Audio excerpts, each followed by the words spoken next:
பரபரப்பை ஏற்படுத்தியது.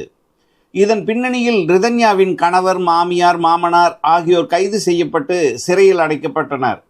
இன்றைக்கு ரிதன்யா இறந்து 40 நாட்கள் கடந்த நிலையில் சிறை சென்றவர்கள் ஜாமீனில் கூட வர முடியவில்லை. அதற்கு காரணம் ரிதன்யாவிற்கு 500 பவுன் நகைகள் டவுரியாக சொல்லப்பட்ட நிலையில் 300 சவரன்களே போட்டனர். அதையும் பெரும்பாலும் தன் தாய் வீட்டில் வைத்துவிட்டு சொற்ப நகையே போட்டுக்கொண்டு புகுந்து வீடு ரிதன்யா வந்ததாகவும், அதற்கு ஒரு பக்கம் கணவன் குடும்பத்தார் டார்ச்சர் செய்ததாகவும், தவிர கணவன் கவின்குமார் ரிதன்யாவை இயற்கைக்கு மாறான முறையில் வன்புணர்வுக்கு உட்படுத்தி உடல் ரீதியாக துன்புறுத்தியதாகவும், அந்த சித்திரவதைகள் தாழ முடியாமலேயே தன் மகள் தற்கொலை செய்து கொண்டதாகவும் ரிதன்யாவின் பெற்றோர் மற்றும் நெருங்கிய உறவினர்கள் போலீஸ் மற்றும் ஆர்டிஓ விசாரணையின் போது புகார் தெரிவித்துள்ளனர். ஆனால் போலீஸ் தரப்பு கவின்குமார் குடும்பத்தினர் மீது தற்கொலைக்கு தூண்டுதல் வழக்கு பிரிவில் மட்டும் எஃப்ஐஆர் பதிவு செய்திருப்பதாகவும், வரதட்சணை கொடுமை, பாலியல் வன்புணர்வு, பெண் வன்கொடுமை சட்டப்பிரிவுகள் பயன்படுத்தப்படவில்லை என்றும் ரிதன்யாவின் பெற்றோர் தொடர்ந்து உள்ளூர் போலீஸ் முதல் காவல்துறை டிஜிபி அலுவலகம் வரை புகார் கொடுத்தனர்.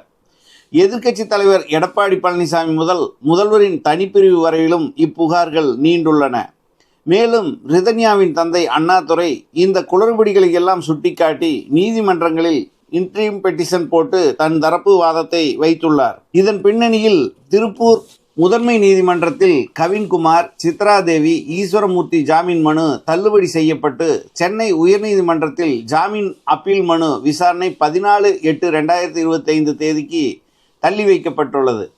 ஏற்கனவே நடந்த விசாரணையில் இவ்வழக்கில் போஸ்ட்மார்ட்டம் ரிப்போர்ட், தடயவியல் சோதனை ரிப்போர்ட் உள்ளிட்ட பல விஷயங்களில் பல்வேறு சந்தேகங்களை எழுப்பி போலீஸ் தரப்பில் விளக்கம் கேட்டுள்ளார் நீதியரசர் நிர்மல்குமார். இந்த நிலையில்தான் ரிதன்யா குறித்த ஆடியோ வீடியோக்கள் தொடர்ந்து சமூக வலைத்தளங்களில் மீடியாக்களில் வைரலாகி கொண்டே வருகிறது. ரிதன்யாவிற்கு நீதி வேண்டும் என்று ஜஸ்டிஸ் ஃபார் ரிதன்யா என்கிற கோஷங்கள் அதில் நிறையவே ஒலிக்கிறது. அதே சமயம் சில யூடியூப் வலைத்தளங்களில் ரிதன்யா பற்றியும் அவர் பெற்றோர் குறித்தும் அவதூறு கருத்துக்களும் இஷ்டம்போல் ஆளாளுக்கு பேசியும் வருகின்றனர். இது எல்லாமே எதிர்தரப்பு இறந்து போன ரிதன்யாவிற்கு எதிராக போடும் அபாண்ட பழி.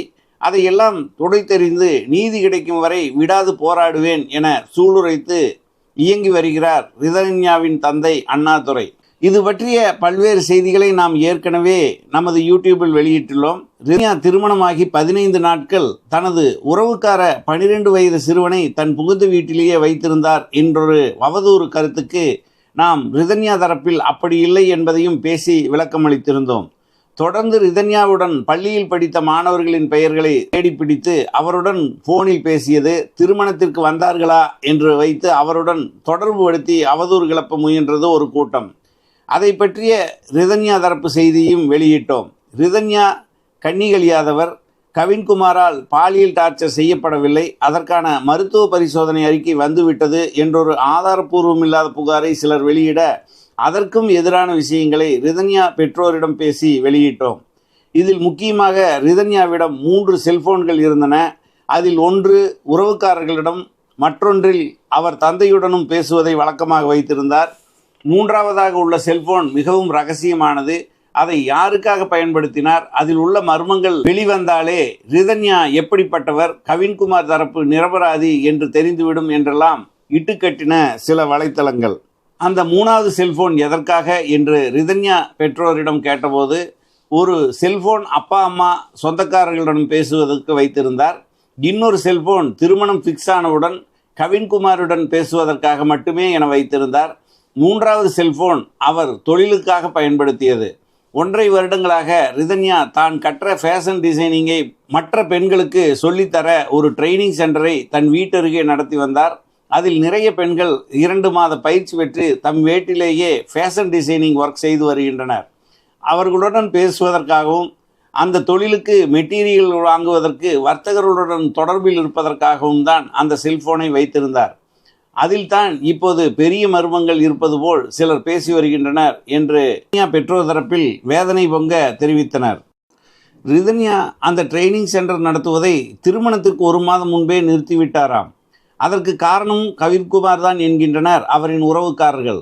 திருமணம் முடிந்த பின்பு அந்த ட்ரைனிங் சென்டரை நடத்துமாறு கணவர் குடும்பம் வற்புறுத்தி வந்த நிலையில் அது அப்பாவின் சம்பாத்தியத்தில் உருவான சொந்த கட்டிடம். அதை எதிர்காலத்தில் தனக்கு எழுதி வைக்க நிர்பந்திக்கவே தொடர்ந்து அதை நடத்தச் சொல்கின்றனர் கவின் குடும்பத்தார். எனவேதான் அதை நடத்தவே கூடாது என்று வைராக்கியமாக திருமணமாகி இறக்கும் வரை 78 நாட்களாக பூட்டியே வைத்திருந்தாராம் ரிதன்யா. கிட்டத்தட்ட 4 மாதங்களாக பூட்டப்பட்டு கிடக்கும் அந்த ட்ரைனிங் சென்டரை இப்போது ரிதன்யா இறந்த பின்பும் கூட யாரும் போய் திறக்கவில்லை. நாம் திறந்து பார்க்கலாமா என்று கேட்டபோது தாராளமாக சென்று பாருங்கள் என்று தன் நண்பர் ஒருவரிடம் சாவியை கொடுத்து என்னை அனுப்பி வைத்தார் ரிதன்யாவின் தந்தை அண்ணாதுரை. அவினாசி பேருந்து நிலையத்திலிருந்து சேலம் செல்லும் சாலையில் சுமார் 1 கிலோமீட்டர் தொலைவில் இருந்தது அந்த கட்டிடம். அண்டர் கிரவுண்ட் தளம் உட்பட 5 தளம் கொண்ட அடுக்குமாடி கட்டிடம். முதல் தளத்தில் ஒரு பகுதியில் நெடிய அறை, உள்ளே 2 அறைகள்.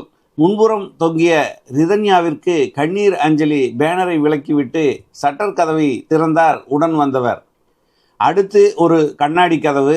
அதை திறந்து கொண்டு உள்ளே நுழைந்தால் அலுவலகத்திற்குள் டேபிள், சேர்கள், சிங்கர், தையல் மிஷின், ரவிக்கை, சுடிதார் உள்ளிட்ட பெண்கள் ஆடைகளுக்கான டிசைன் மாடல்கள். பெரியதொரு சாய்பாபா படம், சிறிய அளவில் சாமி படங்கள், ஊதுபத்தி, கற்பூரம் கொளுத்தி அணைந்த சுவடுகளுடன் திருநீறு, குங்குமத்தட்டு இத்தியாதி பொருட்கள் எல்லாமே நேர்த்தியாக வைத்தது வைத்தபடி அதன் இடத்தில். எல்லாவற்றிலும் இறந்து போன ரிதன்யாவின் முகமே நமக்கு தெரிந்தது. திரும்பின பக்கமெல்லாம் கடைசியாக ரிதன்யா பேசிய வாட்ஸ்அப் அனுப்பின விசம்புல் குரலே ஒலிப்பது போல் இருந்தது. நாம் இதை ஆராய்ந்து கொண்டிருந்த வேளை எதேச்சையாக இங்கே ரிதன்யாவிடம் ட்ரைனிங் எடுத்த பெண்மணி ஒருவர் வந்தார். அவரிடம் பேசினோம்.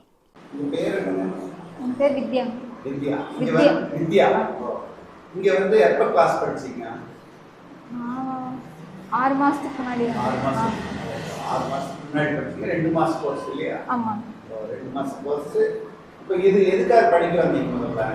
ப்ளவுஸ்ல ஆரி போடுறது. அந்த டிசைன் பண்றது இல்லையா? அது பேர் என்னது? ஆரி கிளாஸ். இந்த டீடைல் எல்லாம் உங்களுக்கு தெரியுமா? இது என்னது? இந்த தாஜ்மஹால் இதெல்லாம் இருக்கு.